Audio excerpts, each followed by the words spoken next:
año se crean en el mundo más de 100 millones de toneladas de acero, pero solo su parte más resistente se convierte en el corazón de puentes gigantes. En China existe una fábrica donde nacen cadenas de acero tan largas como una persona y con peso superior a 3 toneladas. Cada eslabón aquí se forma bajo presión de decenas de miles de toneladas, para luego sostener ciudades enteras sobre el agua. Suena como fuerza creada por dioses del metal, pero es ciencia exacta, donde hasta una microfisura puede decidir el destino del puente. ¿Cómo nace de un trozo informe de acero un eslabón capaz de resistir un terremoto? Quédate hasta el final y verás cómo crean la columna vertebral de los puentes más poderosos del planeta.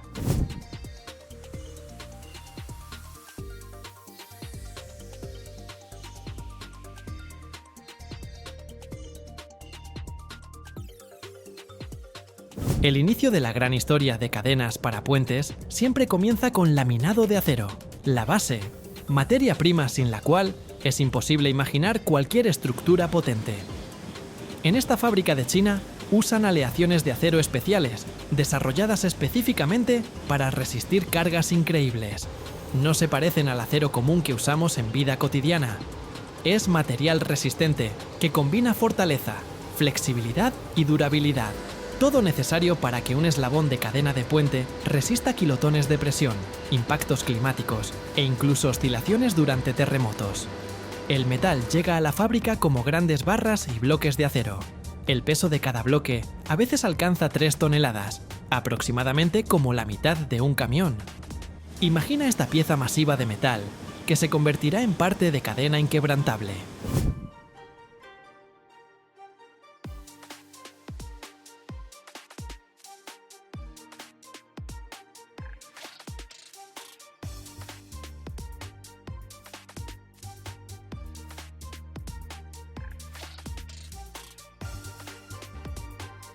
Cada bloque pasa por procesamiento preliminar para obtener estructura uniforme sin microfisuras ni defectos, pues hasta la menor debilidad puede poner en riesgo la seguridad de todo el puente. Estas aleaciones se crean para que sean no solo súper resistentes, sino que conserven elasticidad, porque las estructuras de puentes están constantemente sometidas a cargas dinámicas. Oscilan por viento, se expanden y contraen por cambios de temperatura, resisten golpes e incluso movimientos del suelo. Por eso la cadena debe ser un poco viva, flexible pero firme. El proceso técnico comienza con verificación rigurosa de composición química del acero. Sensores especiales y análisis de laboratorio garantizan que el material cumple todos los estándares estrictos. Solo después el laminado va a máquinas donde formarán estos eslabones gigantes capaces de sostener un puente pesadísimo.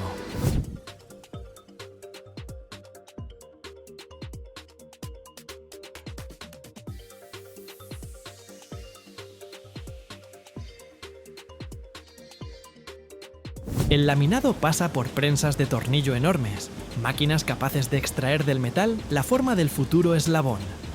Un eslabón para cadena de puente es un óvalo gigante de acero, a veces de más de 2 metros de largo y peso cercano a 3 toneladas. Imagina cuánta fuerza se necesita para formar tal eslabón. Después de que del laminado resistente se forma la forma general del eslabón, llega a la siguiente etapa clave de producción: procesamiento en prensa enorme. Esta prensa es verdadero monstruo entre máquinas industriales, capaz de procesar metal de peso y dimensiones increíbles.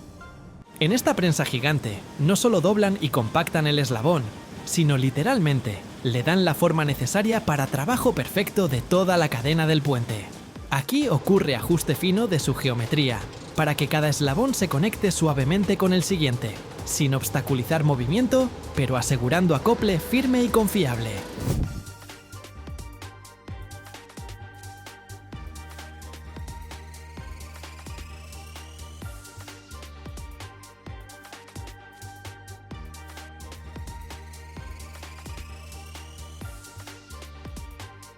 El proceso se ve increíblemente complejo y preciso. El metal en la prensa se somete a presiones enormes, miles y a veces decenas de miles de toneladas de fuerza comprimen el eslabón tanto que adquiere dimensiones y forma necesarias. Es muy importante que superficie del eslabón, permanezca lisa y fuerte. Cualquier fisura o irregularidad puede causar ruptura, inaceptable para elemento responsable de estructura de puente. Junto con doblado, ocurre compactación de estructura del metal. Este proceso aumenta resistencia interna del eslabón, lo hace más resistente a golpes y duradero en diversas condiciones climáticas y operativas. Como resultado, el eslabón sale no solo gigante en tamaño y peso, sino también increíblemente resistente.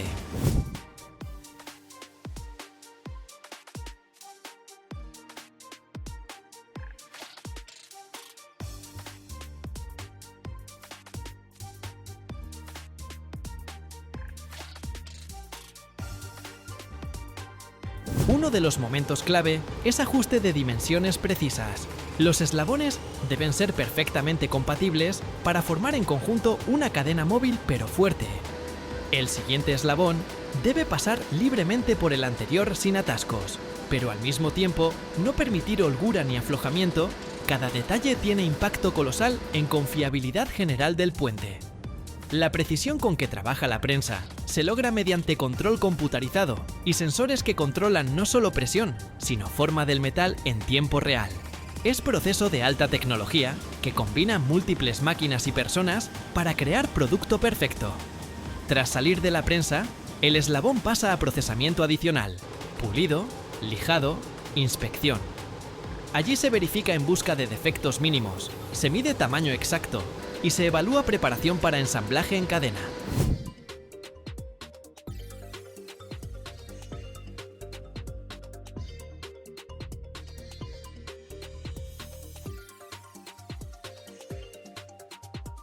Cada pieza debe pasar control de calidad, pues de su perfección depende seguridad de miles de personas y duración de vida del puente. En la fábrica trabajan más de 1000 obreros e ingenieros que aseguran seguridad y altos estándares de producción. Aquí anualmente fabrican más de 5000 de estos eslabones gigantes. China sigue siendo el mayor productor mundial de acero, impactando directamente volúmenes de fabricación de productos a gran escala como cadenas de puentes.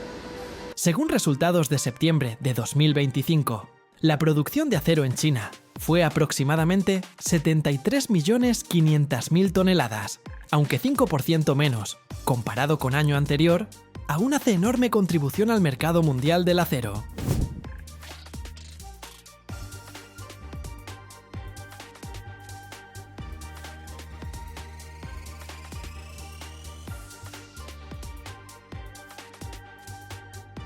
El número total de puentes en China, equipados con tales sistemas colgantes, ya supera 4.000, y esta cifra sigue creciendo activamente, pues el país desarrolla constantemente infraestructura de transporte para mejorar logística y conexión entre regiones.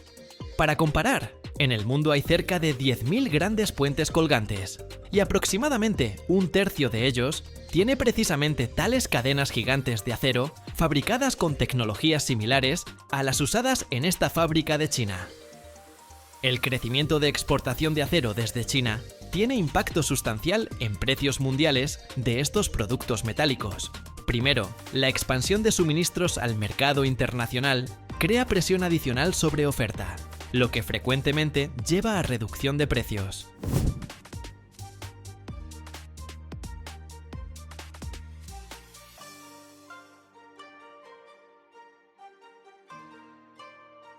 En los últimos 2 años, China estableció récord por volúmenes de exportación de acero que superaron 110 millones de toneladas, y se espera que esta tendencia de crecimiento continúe.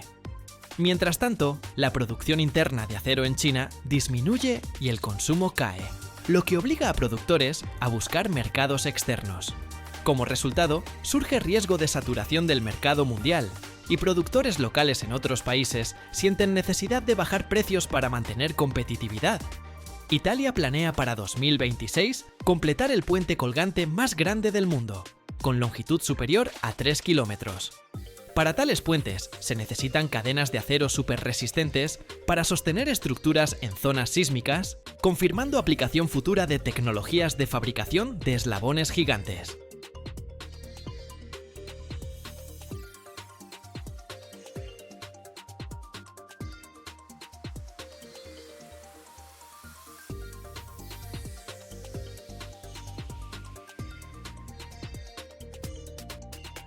Imagina un cable que no solo puede conducir corriente, sino también soportar un rayo, la presión subterránea y décadas de funcionamiento sin fallos.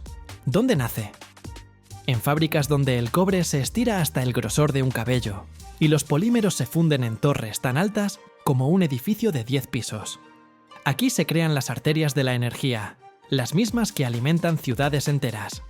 Pero el verdadero secreto es otro. ¿Cómo un error de una micra puede arruinar un proyecto millonario? Mira hasta el final y descubrirás qué hay realmente dentro de un cable de potencia que mantiene el mundo iluminado. ¿Y en tu país todavía usan líneas aéreas o ya están pasando a las subterráneas?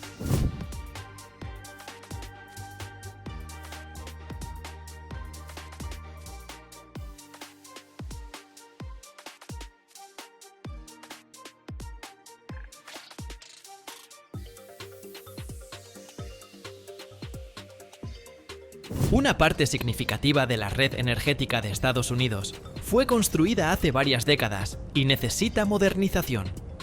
La sustitución de las viejas líneas aéreas por cables subterráneos de alta tensión es una de las tendencias clave para aumentar la fiabilidad y la resiliencia de la red.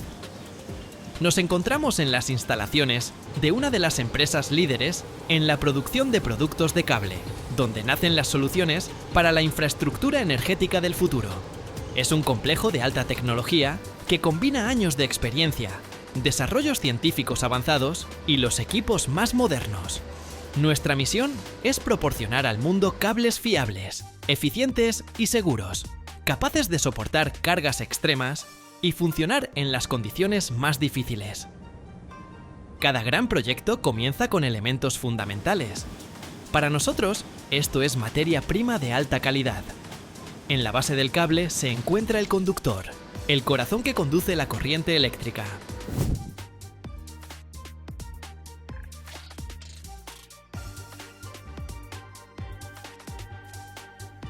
Utilizamos cobre o aluminio, cuidadosamente seleccionados por su pureza y conductividad eléctrica. Estos metales nos llegan en forma de varillas o alambrón y son el punto de partida para la creación de un conductor fiable. La primera etapa de producción es el trefilado. En talleres especializados, con la ayuda de potentes máquinas de trefilado, el grueso alambrón se transforma gradualmente en un alambre fino del diámetro deseado. Este proceso requiere una alta precisión y un control constante, ya que incluso las desviaciones más pequeñas pueden afectar las características eléctricas del futuro cable. Utilizamos un trefilado de múltiples etapas, que permite lograr una geometría y propiedades mecánicas ideales del alambre. El alambre obtenido se dirige luego a las máquinas de cableado. Aquí, cientos o miles de alambres individuales se unen en un único conductor monolítico. La configuración del cableado puede ser diferente, desde la clásica redonda hasta la sectorial, lo que garantiza la compacidad y el uso eficiente del espacio dentro del cable.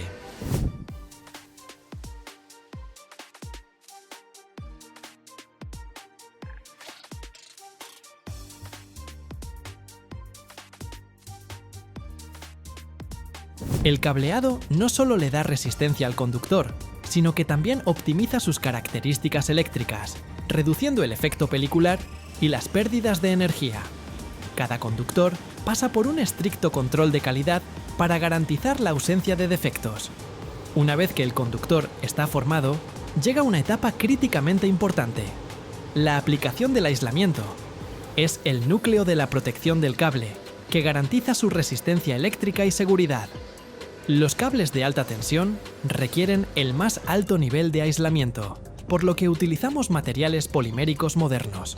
Su excepcional resistencia dieléctrica, resistencia a altas temperaturas y durabilidad lo convierten en la elección ideal. El proceso de aplicación del aislamiento se realiza en líneas de extrusión verticales.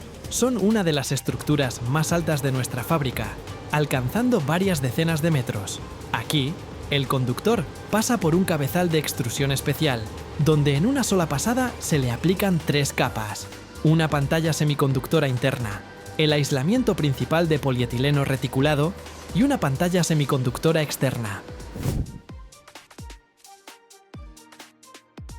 Las pantallas semiconductoras desempeñan un papel clave en la nivelación del campo eléctrico, previniendo la aparición de descargas parciales que podrían dañar el aislamiento.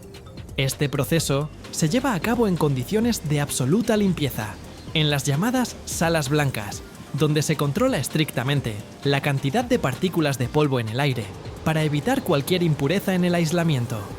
Después de la extrusión, el cable pasa por zonas de vulcanización y enfriamiento. En la torre de vulcanización, bajo la influencia de alta temperatura y presión, el polietileno adquiere su estructura reticulada final, lo que mejora significativamente sus propiedades mecánicas y térmicas. Luego, el cable se enfría lentamente, lo que previene tensiones internas y deformaciones. Este ciclo es vital para garantizar la durabilidad y fiabilidad del aislamiento en condiciones de servicio. La siguiente etapa es la aplicación de una pantalla metálica. Puede ser un enrollamiento en espiral de alambres de cobre o una cinta de cobre.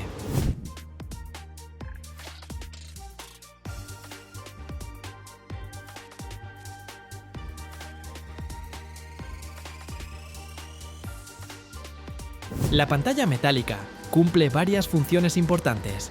Sirve para la puesta a tierra, protege de las influencias electromagnéticas externas y, lo más importante, garantiza la seguridad en caso de daño del aislamiento, desviando la corriente de cortocircuito. Prestamos especial atención a la densidad y uniformidad de la aplicación de esta capa. Para los cables destinados a ser instalados en condiciones especialmente difíciles, por ejemplo, en el suelo con posible daño mecánico o bajo el agua, se prevé una protección adicional: el blindaje. Puede ser un enrollamiento de cintas o alambres de acero, que proporciona una protección mecánica excepcional contra las influencias externas. Los cables blindados tienen una mayor resistencia a la tracción, a los impactos y a la abrasión, lo que garantiza su funcionamiento incluso en los entornos más hostiles.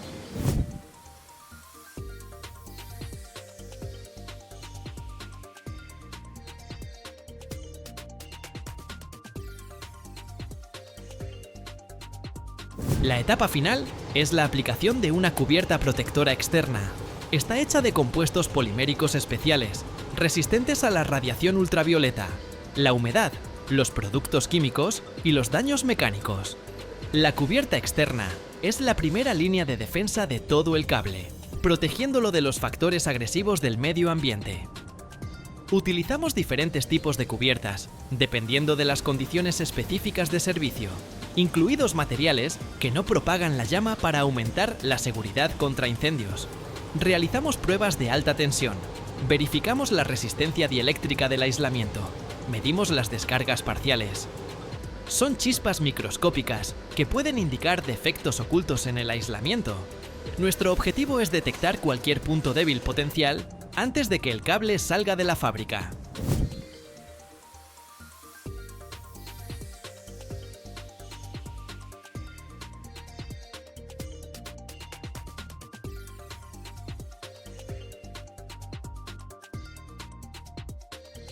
También controlamos la resistencia del conductor, el grosor del aislamiento, las dimensiones geométricas, las propiedades mecánicas y muchos otros parámetros para asegurarnos de que cada metro de nuestro producto cumple con los más estrictos estándares internacionales.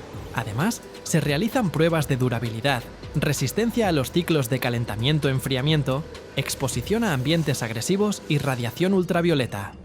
Solo los cables que han superado con éxito todas estas pruebas reciben la autorización para ser enviados al cliente. Esto garantiza que nuestro producto servirá durante décadas, cumpliendo de manera fiable sus funciones. Cuando el cable ha pasado todas las verificaciones, se enrolla en tambores especiales de gran diámetro. Cada tambor se etiqueta cuidadosamente, indicando todos los datos técnicos necesarios. Luego, los cables terminados se transportan a los lugares de instalación, donde se convertirán en parte de la red energética global.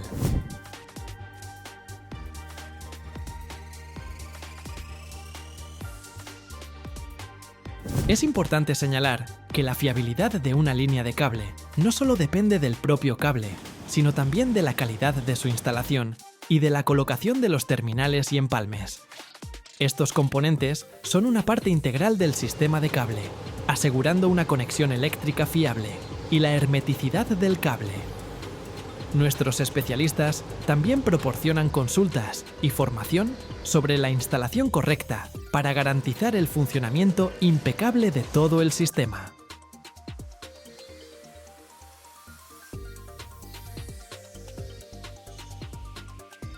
Cada día se fabrican más de 2 millones de espejos. Pero ¿qué tal si te digo que detrás del espejo en tu baño hay un secreto de 460 años? En la mina más profunda de México, a 400 metros bajo tierra, en calor infernal y humedad extrema, extraen el metal que luego se vuelve algo que ves cada día. En 4 siglos, excavaron 600 kilómetros de túneles aquí, la distancia de Monterrey a Mérida, pero bajo tierra. Cada día los explosivos destrozan 7.000 toneladas de roca, el peso de 50 ballenas azules. La temperatura de fundición alcanza 1700 grados, más caliente que lava de volcán. Pero lo más impactante es lo que pasa después con el metal líquido. Si llegas al final, descubrirás un secreto que 99% de quienes han sostenido un espejo desconocen. ¿Listo para ver cómo se crea la magia?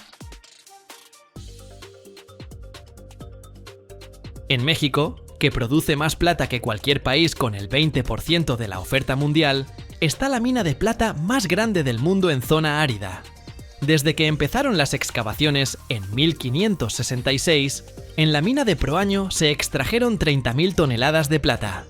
Incluso tras tantos años, la mina produce más de 1 millón de kilos de plata al año. Los mineros buscan acantita, mineral gris oscuro, en esta mina a 400 metros de profundidad. Para completar el proceso complejo y peligroso de extraer acantita, los trabajadores hacen un viaje agotador a los puntos de extracción. Las condiciones extremas de calor y humedad, los túneles mojados, hacen el trabajo muy duro. A lo largo de 15 kilómetros, a distintas profundidades, están los yacimientos de plata.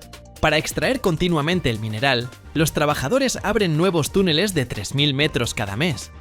Para perforar estos pasajes en la roca, usan una máquina enorme con cabeza cortadora giratoria gigante. En 400 años, excavaron unos 600 kilómetros de túneles. Para minimizar el peligro de derrumbe y aumentar la producción, explosivos potentes están colocados estratégicamente en ángulos específicos para fragmentar la roca. Antes de colocar explosivos, un dispositivo láser de alta precisión inspecciona el área. Tras determinar los mejores puntos, perforan una secuencia de agujeros de 115 milímetros de ancho y de 25 a 32 metros de profundidad. Cada agujero se llena con químicos explosivos y el área se evacúa por seguridad. Con cálculos precisos, extraen muchas toneladas sin provocar derrumbe. Diariamente extraen 7.000 toneladas de roca. Las tolvas llevan la roca a trenes subterráneos, que la transportan al punto central. Luego la roca sube a superficie con cargadores. El siguiente paso es transportar la roca a la trituradora. Una cinta masiva la lleva a la planta. En tambores gigantes hay enormes bolas de acero que muelen la roca en arena fina. Luego mezclan un reactivo con la roca molida, químico especializado. Por la reacción con el reactivo, el mineral de plata se vuelve hidrofóbico. Al final, obtienen una combinación 30 veces más concentrada. Esta mezcla viaja 300 kilómetros a la planta METMEX, aunque la plata en ella es solo 2%. Entre plantas similares, METMEX ocupa cuarto lugar mundial y primero en Latinoamérica. Anualmente producen más de 2.300.000 kilos de plata. La fundición empieza calentando el mineral a más de 800 grados en la refinería. La oxidación de otros metales en el mineral, como el plomo, a esa temperatura alta, permite separarlos de la plata. Las impurezas se evaporan cuando calientan la mezcla una y otra vez. Como la plata no reacciona con oxígeno, el metal fundido es 99% plata pura y 1% oro.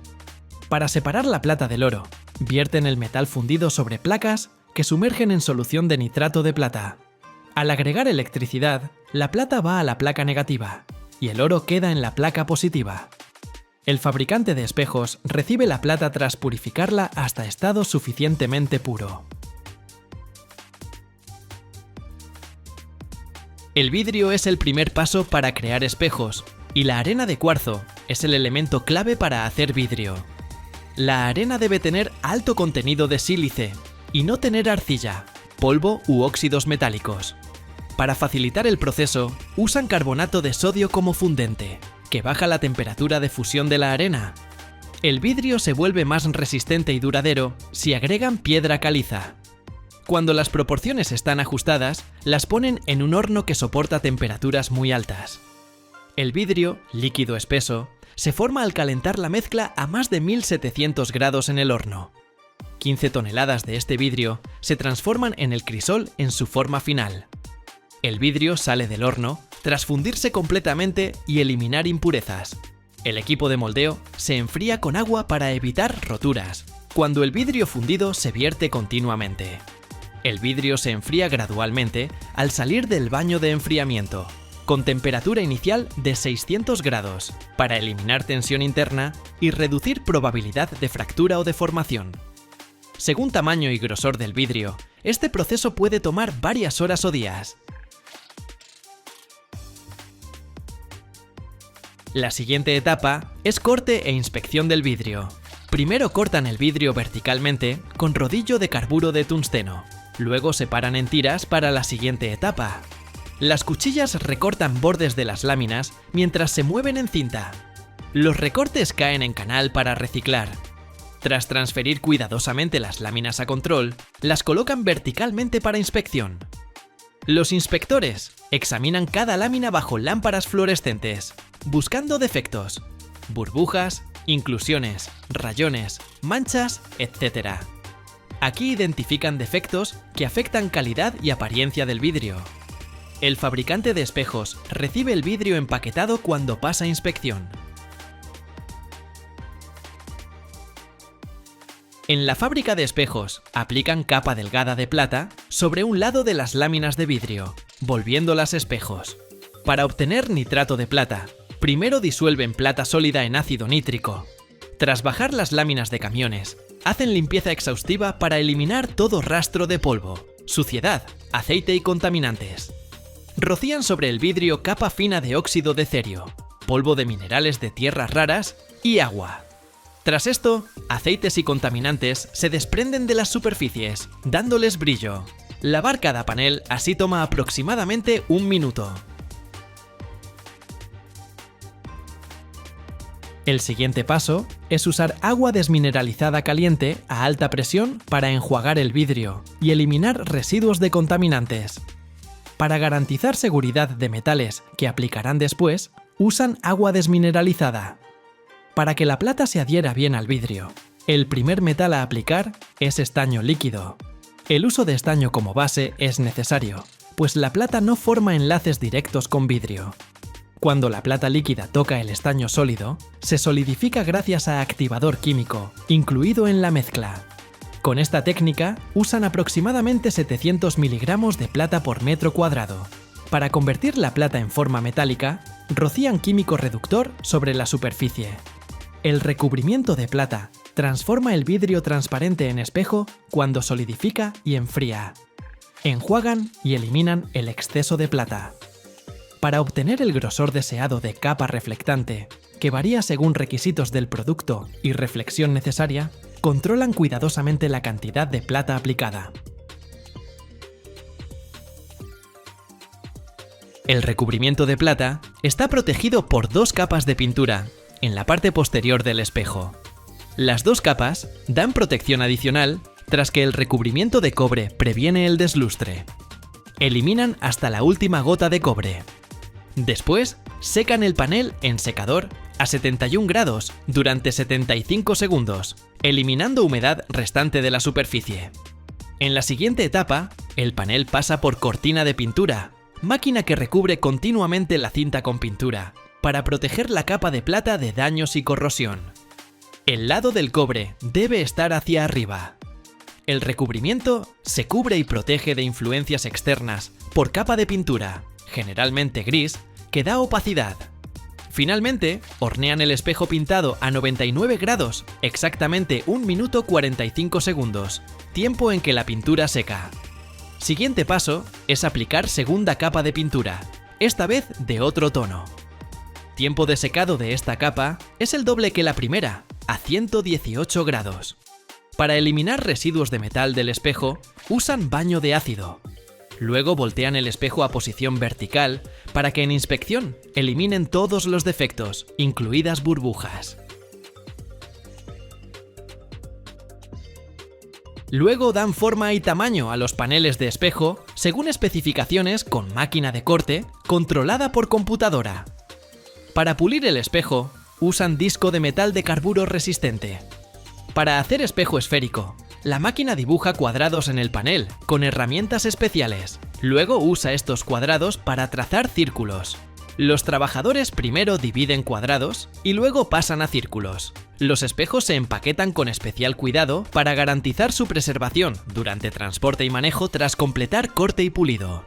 Imagina, el neumático negro común que vemos todos los días en la carretera es el resultado de la química, la física y la ingeniería más precisas. En su interior hay más de 200 componentes, entre los que se encuentran el caucho, el acero e incluso materiales de los chalecos antibalas.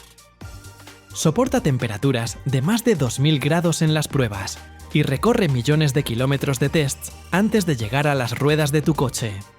Pero el verdadero secreto no está en cómo nacen los neumáticos, sino en lo que sucede con ellos después de su muerte. Porque si ves este video hasta el final, verás cómo Michelin convierte los residuos en el futuro. Michelin produce alrededor de 200 millones de neumáticos anualmente. Esto corresponde a casi el 10% de la producción mundial de neumáticos. La compañía ocupa uno de los primeros lugares en el mundo entre los fabricantes de neumáticos, junto con Bridgestone y Goodyear. Los componentes principales para la fabricación de la mezcla para los futuros neumáticos son el caucho natural, el caucho sintético, el negro de humo, la sílice, el cordón metálico, los aros de talón, el cordón textil y los aditivos químicos.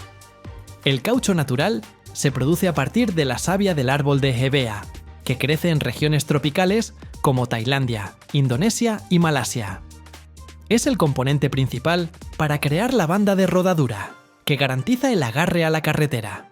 Michelin incluso ha creado sus propias plantaciones de hevea para controlar la calidad. El caucho sintético se fabrica a partir de derivados del petróleo, como el butadieno y el estireno. Se utiliza para elementos que requieren una mayor resistencia al desgaste. El negro de humo no es simplemente hollín de madera. Se añade al caucho para hacerlo más resistente y duradero. Se obtiene como subproducto de la industria petroquímica. La sílice se utiliza para reducir la resistencia a la rodadura, lo que permite disminuir el consumo de combustible. El cordón metálico es necesario para reforzar los neumáticos, haciéndolos más resistentes. El cordón se fabrica con alambre de acero de alta resistencia. Los aros de talón aseguran una unión hermética del neumático con la llanta de la rueda. El cordón textil está compuesto por poliéster y nylon o aramida. Es un material que se utiliza en los chalecos antibalas. Proporciona elasticidad y resistencia a la rotura. Los antioxidantes y estabilizadores contenidos en la mezcla protegen los neumáticos de la acción de los rayos ultravioleta y el ozono. Y el azufre se utiliza para la vulcanización del caucho. La materia prima se transporta a las fábricas de Michelin en todo el mundo, donde se fabrican los neumáticos. Las mayores capacidades de producción de Michelin se encuentran en Francia, Alemania, China y Estados Unidos.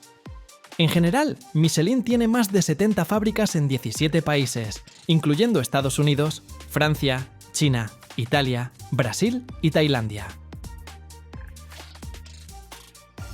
Ahora ya sabes de qué están hechos los neumáticos.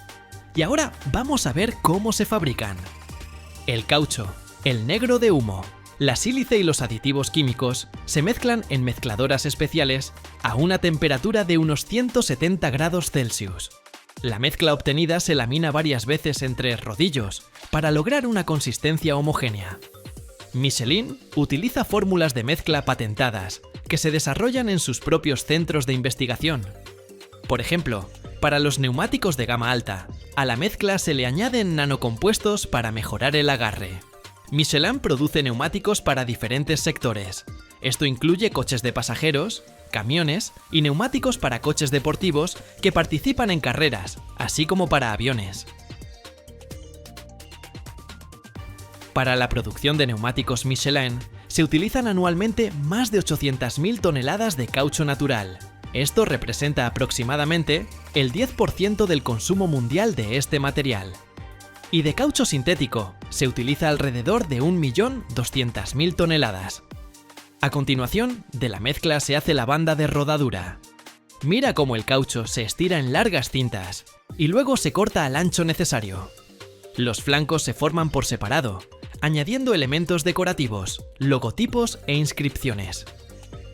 Ya en la etapa de desarrollo del neumático, un equipo de diseñadores y tecnólogos crea un modelo tridimensional del neumático.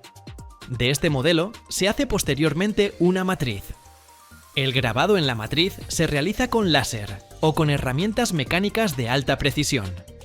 Durante la vulcanización, el caucho del neumático se derrite y adquiere la forma de la matriz. El caucho llena todas las ranuras del molde, incluyendo los lugares con inscripciones, logotipos y detalles decorativos. Como resultado, el neumático obtiene inscripciones y elementos claros y duraderos. Algunos neumáticos tienen logotipos o inserciones de colores. En tales casos, se añaden previamente segmentos especiales de caucho de color en los lugares necesarios de la matriz. Ahora es el turno del cordón. En máquinas especiales se entrelazan hilos textiles y de acero, que luego se impregnan de caucho. Todos los componentes de los neumáticos se ensamblan en líneas automatizadas especiales. Primero, se coloca la capa interna, que funciona como sellador. A continuación, se añaden los cordones textiles y de acero para darle resistencia. Luego, se instalan los aros metálicos para fijar el neumático a la rueda. Y después, los elementos externos. El neumático ensamblado se llama crudo y todavía no está listo para su uso. Cada modelo de neumático pasa por hasta 1 millón de kilómetros de pruebas antes de su lanzamiento a la producción. Mira ahora cómo se produce el proceso de vulcanización. Los neumáticos crudos se colocan en moldes especiales que se calientan a una temperatura de casi 200 grados y se mantienen bajo presión durante 10 o 15 minutos. Durante la vulcanización, el caucho se vuelve resistente y en la superficie del neumático aparece el dibujo de la banda de rodadura. Cada neumático pasa por un control de rayos X, una prueba de equilibrado y una prueba de hermeticidad. Algunos modelos se prueban en condiciones extremas para asegurarse de su resistencia. Algunos neumáticos Michelin tienen una garantía de kilometraje de hasta 100.000 kilómetros. Michelin recicla los neumáticos viejos, fabricando con ellos materiales para la construcción de carreteras. Los neumáticos se recogen en puntos de reciclaje especiales, estaciones de servicio o empresas que se dedican a la recogida de residuos. Parte de los neumáticos se recicla directamente en las fábricas locales, otros se transportan a centros especializados. Los neumáticos se revisan. Una parte de ellos, aproximadamente el 15%, se restaura para su reutilización después del recauchutado. Es decir, simplemente se les reemplaza la banda de rodadura y el neumático es apto para circular durante un tiempo más. El resto se envía al reciclaje. Mira cómo los neumáticos viejos se cortan y trituran en máquinas especiales en pequeños trozos. El cordón metálico y las fibras textiles se separan con imanes y filtros de aire. El caucho se utiliza para crear granulado de caucho, que se emplea en la construcción de carreteras, campos deportivos o para la fabricación de nuevos productos. ¿Qué nuevos productos son esos?, te preguntarás. Pueden ser alfombrillas para el coche o suelas de zapatos. Así es la interesante segunda vida de los neumáticos. Primero recorren el mundo y después andan. Anualmente, en el mundo, se generan alrededor de 1.500 millones de neumáticos viejos, y su eliminación incorrecta puede causar graves daños al medio ambiente. El metal, después de la limpieza y la refundición, se utiliza en la metalurgia, y el textil se recicla en aislantes o materiales de insonorización. En Europa, se recicla alrededor del 95% de los neumáticos viejos, mientras que en los países en desarrollo, esta cifra puede ser solo del 20 o 30%. En algunos países, los neumáticos viejos se sumergen en el agua para crear arrecifes artificiales para peces y corales. Sin embargo, estas iniciativas a menudo son criticadas por el riesgo de contaminación. Cada año, en el mundo, se producen más de 2 millones de toneladas de miel, pero solo unos pocos kilogramos de este tipo pueden alterar la conciencia humana. En las altas montañas de Nepal, donde incluso el aire parece venenoso por la altitud, los cazadores de la tribu Gurung arriesgan sus vidas para recolectar la miel loca, un líquido que cuesta más que el oro y puede provocar visiones. ¿Por qué esta miel está prohibida en algunos países? ¿Y qué siente una persona que la prueba? Mira hasta el final y descubrirás lo que los propios cazadores de miel ocultan. La miel, con su valor nutritivo, propiedades medicinales e incluso su capacidad para prolongar la vida, es considerada un tesoro natural en muchas partes del mundo, lo que la eleva más allá del estatus de un simple alimento. ¿Conoces la miel loca? En las montañas más altas de Nepal crece esta miel única, y solo los cazadores de miel más valientes pueden llegar a ella. La gente de la tribu Gurung se enfrenta a peligrosos obstáculos en busca de la miel loca, que es famosa por sus potentes propiedades curativas y su delicioso sabor. Esta es una historia real que le sucedió a uno de los cazadores de miel. Tashi, un joven cazador de la tribu Gurung, partió en su primera cacería seria a las altas montañas de Nepal. Siguiendo las antiguas tradiciones de su pueblo, escaló un acantilado escarpado para recolectar la valiosa miel loca. Pero esta vez, la suerte no estuvo de su lado. Una ráfaga de viento repentina lo arrancó de la inestable escalera de bambú y apenas logró agarrarse al borde del acantilado, sosteniendo en sus manos un largo palo para recolectar la miel. En ese momento, se dio cuenta de todo el peligro del oficio que habían practicado sus antepasados. Aunque pudo aguantar y continuar con su trabajo, este incidente quedó grabado en su memoria para siempre, como una lección sobre la importancia de la precaución y la concentración en una tarea tan arriesgada. Al regresar a casa, Tashi contaba esta historia con orgullo y respeto por las tradiciones de su pueblo, pero también con la conciencia de que la naturaleza no perdona los errores. Antes de emprender la expedición, la gente de Gurung inspecciona cuidadosamente cada escalera de bambú.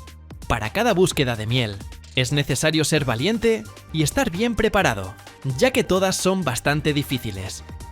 Superan acantilados de aproximadamente 3.000 metros con escaleras de bambú sujetas por una delgada cuerda de seguridad. Trabajar a tal altura, combinado con la presencia constante de enormes abejas, es muy arriesgado. Con un largo palo llamado tango, cortan hábilmente los panales, de 1 o 2 kilogramos, haciéndolos caer en cestas de bambú que se encuentran abajo. La miel, conocida por sus propiedades reconstituyentes, puede ser un verdadero elixir de salud. Sin embargo, si se consume incorrectamente, puede causar efectos secundarios, como alucinaciones e incluso una leve intoxicación. Esta miel contiene grayanotoxina, una sustancia capaz de afectar el sistema nervioso humano, provocando alteraciones temporales de la conciencia. Debido a la dificultad y el peligro de su extracción, así como a sus propiedades únicas, la miel loca se ha convertido en un verdadero manjar, cuyo costo alcanza los $136 por kilogramo. El alto precio también está relacionado con la rareza de este producto, ya que su caza requiere una increíble habilidad y valentía por parte de los cazadores de miel. Los buscadores de miel siguen a las abejas que acuden a un arroyo alrededor del mediodía para recoger agua para enfriar las colmenas. Para determinar la ubicación exacta, utilizan binoculares y en el futuro podrán usar dispositivos de sistema de posicionamiento global que se están desarrollando actualmente. Los cazadores de miel necesitan mucha experiencia para trepar a los enormes árboles donde viven cientos de colonias de abejas y luego, con el humo que emiten, ahuyentar a las abejas. Las abejas tendrán suficiente comida para el invierno si recogen la miel en la colmena con cuidado, usando un ahumador y cuchillos, sin dañar la miel almacenada dentro de la colmena. Para que la caza de miel no se detenga, después de cada recolección, marcan el árbol para poder volver al año siguiente. Gracias a sus propiedades nutritivas y medicinales, la jalea real, un material valioso producido por las abejas obreras, se encuentra entre los productos naturales más preciados. La jalea real se recolecta de manera muy delicada y fina. Cuando se retira la abeja reina de la colmena, sus ayudantes comienzan a preparar jalea real para alimentar a las futuras larvas. En la siguiente etapa, los trabajadores, con la ayuda de agujas de injerto especiales, insertan las larvas en celdas de cera de abeja o de plástico para reinas durante el periodo de gestación, que dura de 12 a 18 horas. La jalea real está lista para ser recolectada después de 72 horas. La extracción de las larvas antes de obtener la jalea real es un proceso muy delicado. La cuidadosa recolección manual de cada gota de jalea real garantiza su calidad excepcional.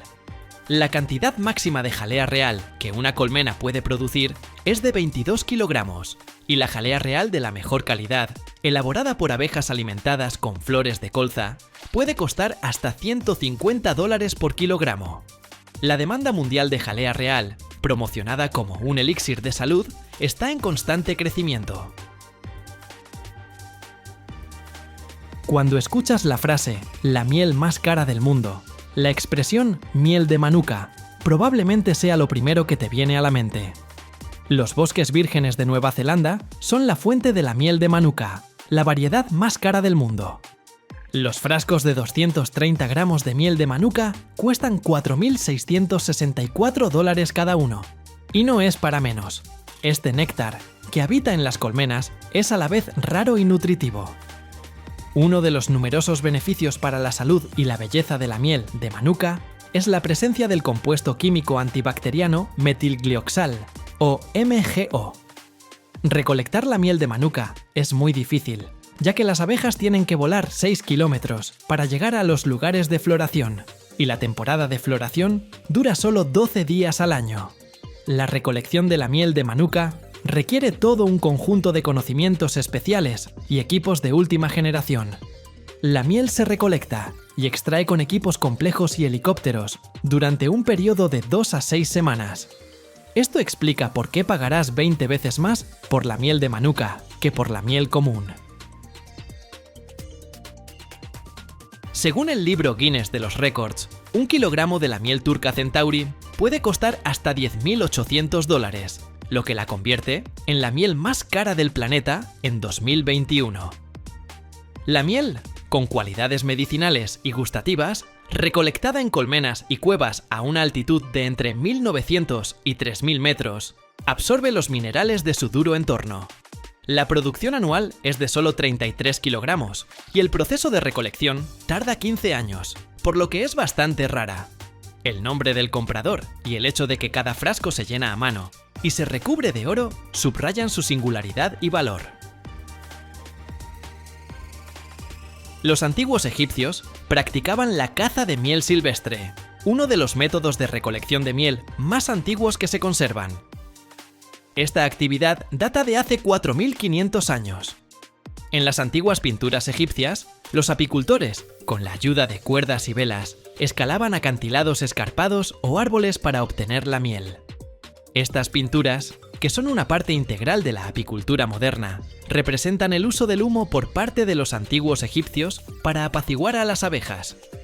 Los antiguos egipcios veneraban la miel por sus numerosas propiedades beneficiosas, incluyendo sus aplicaciones culinarias y medicinales, así como por su papel en los ritos de momificación, y en las ofrendas a los dioses.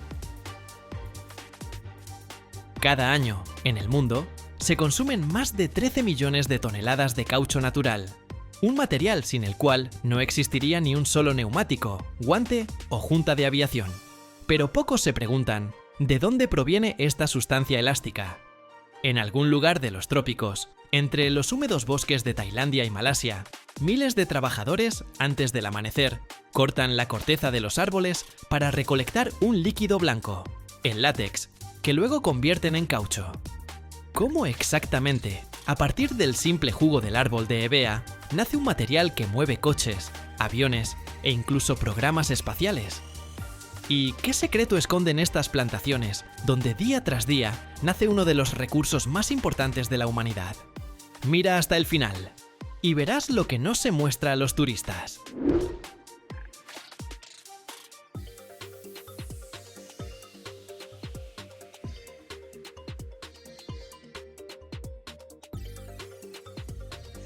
Las plantaciones de caucho son grandes extensiones agrícolas donde se cultivan los árboles de Hevea, que son la principal fuente de caucho natural.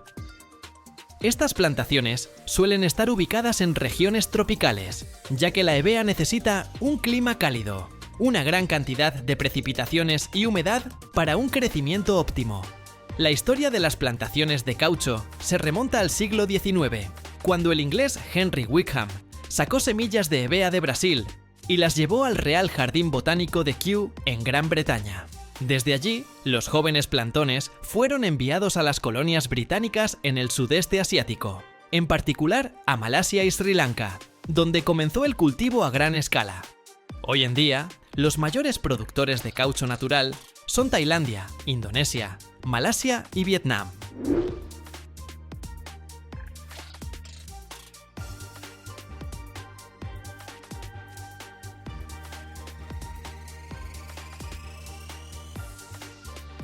El proceso de recolección de caucho de los árboles se llama sangrado.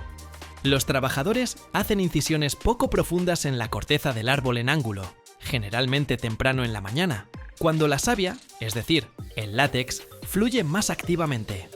El látex es un líquido lechoso que fluye de las incisiones y se recoge en pequeñas tazas adheridas al tronco del árbol. Es importante hacer las incisiones con cuidado para no dañar el cambium, la capa responsable del crecimiento del árbol, y no perjudicar la producción futura de látex. Un solo árbol puede producir látex durante muchos años, a veces hasta 25 o 30 años. El látex recolectado se transporta desde las plantaciones a las plantas de procesamiento de diversas maneras, dependiendo de la escala de la plantación, la distancia a la planta y la infraestructura disponible.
En algunas regiones, donde los ríos son la principal vía de transporte, el látex puede ser transportado en grandes contenedores, en barcazas o botes.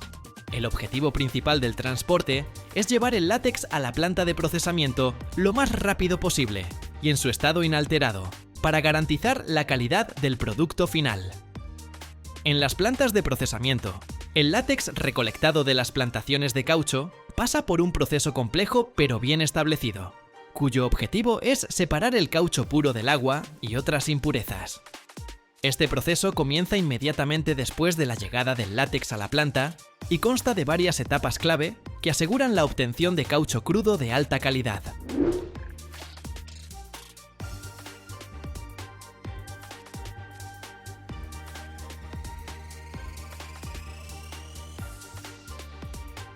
Primero, al llegar a la planta, el látex líquido, que generalmente llega en grandes cisternas, se filtra.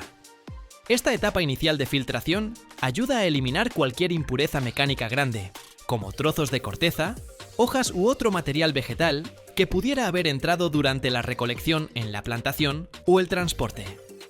Para ello se utilizan tamices o mallas de diferentes tamaños de poro. Después de la filtración, el látex se bombea a grandes tanques para su dilución.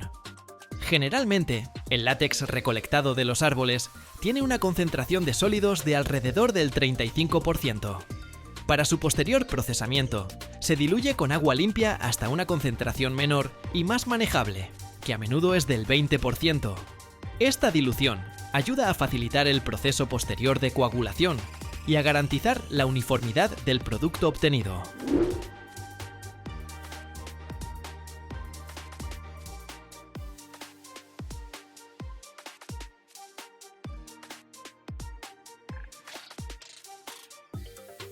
La etapa clave en el procesamiento del látex es la coagulación. El látex natural es una emulsión estable donde diminutas partículas de caucho están dispersas en un medio acuoso. Para separar el caucho, esta estabilidad debe romperse. Para ello, se añade un ácido al látex diluido, generalmente ácido fórmico o acético. El ácido reduce el pH del látex, destruyendo los factores estabilizadores y haciendo que las partículas de caucho se aglomeren y precipiten. El látex se deja en tanques especiales o grandes cubas donde se produce una coagulación gradual. Dependiendo del tipo de látex y del producto final deseado, el proceso de coagulación puede durar de varias horas a un día. Durante este proceso, el caucho se separa de la parte acuosa, formando una masa gelatinosa.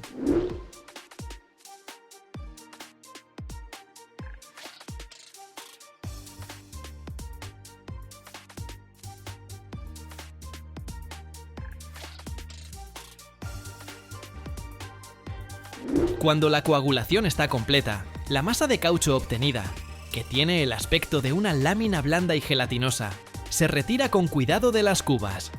Este caucho crudo luego pasa por una serie de rodillos. Primero se pasa por rodillos acanalados, que ayudan a eliminar la mayor parte del agua residual, y al mismo tiempo crean una textura característica en la superficie de la lámina de caucho. Esto también ayuda a aumentar la superficie para un secado posterior más eficiente. El siguiente paso es el lavado. Las láminas de caucho se lavan a fondo con agua limpia para eliminar los restos de ácido y cualquier otra impureza soluble en agua. La calidad del lavado es extremadamente importante, ya que los residuos de ácido pueden afectar negativamente las propiedades del caucho final y su envejecimiento.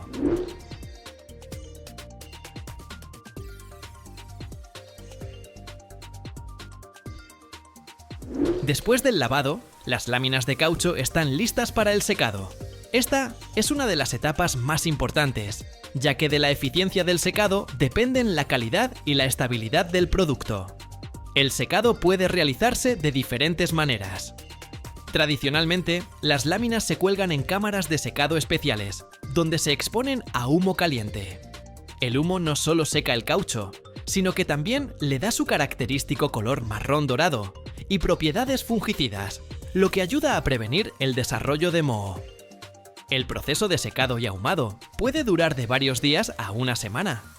Para otros tipos de caucho crudo, se utilizan secadores mecánicos, donde el caucho se tritura en pequeños gránulos o migajas y luego se seca con aire caliente en secadores de túnel. Esto acelera significativamente el proceso de secado, permitiendo obtener el producto terminado en unas pocas horas.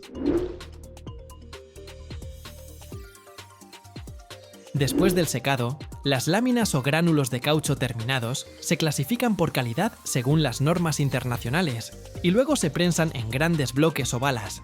Estos bloques se empaquetan, generalmente en película de polietileno, y se marcan antes de ser enviados a los consumidores de todo el mundo. Cada bloque tiene su propio peso, generalmente 33 kilogramos o 111 kilogramos, lo que simplifica la logística y el comercio.